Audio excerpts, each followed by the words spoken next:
रही fresh vlog रे आपण समस्त को स्वागत। गुड आफ्टरनून, केमती अछंती समस्ते? मु स्वर्ण आपण मन को वेलकम करची स्वर्ण ओडिया व्लॉग्स रे। तो आज होची द्वितीय अवसा, तो द्वितीय अवसा रे घांट तरकारी हुए समस्त घरे आज हेइथि मु भाबुची।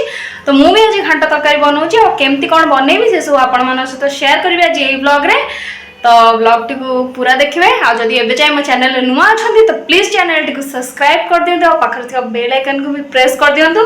तो आ डेरी करबानी, मो परिवा पत्र जहाँ सब दरकार एटी काटी कुटी की थोई देची आ आपण मन सहित पूरा डिटेल्स रे आ बढ़िया भाव रे घांट तरकारी आज मु चलंतु आ डेरी करबानी। आज रो व्लॉग टी एडु स्टार्ट करबा।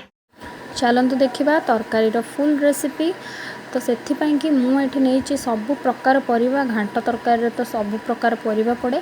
तो मुझे सबु परिबा नहीं आलू सारू छाड़ी आ जहाँ भी परिबा मो पाखे अवेलेबल थिला मु सबु नहीं। तो देखो तो ये गोटी गोटी कर मुझे सब परिबा डिटेल्स रे देखौची। ये मो आलू को भाजुची तार कंचा अंश जावा पर्यंत तेल रे बस टिके हल्का खाली फ्राए करुची। आलूटा भाजी गला तापर मुझे बैगण को टिके फ्राए करुची। बैगण फ्राए हो सारा पर मुझे गाजर आउ कखारू को फ्राए करी।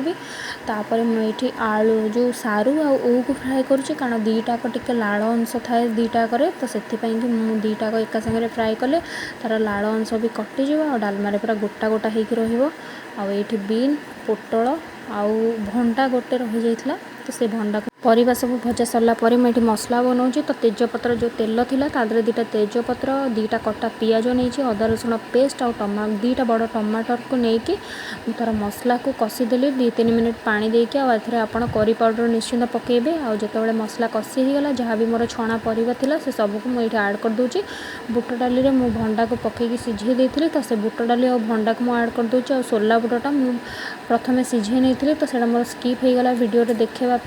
सॉरी से कि आईटी देखो तो तरकारी किस समय फुटीगला आमर डालमा रेडी आ पानी अंश भी धीरे धीरे करके कमिज। आउ डेकोरेट कर सारापर तरकारीटा एमती दिशुची।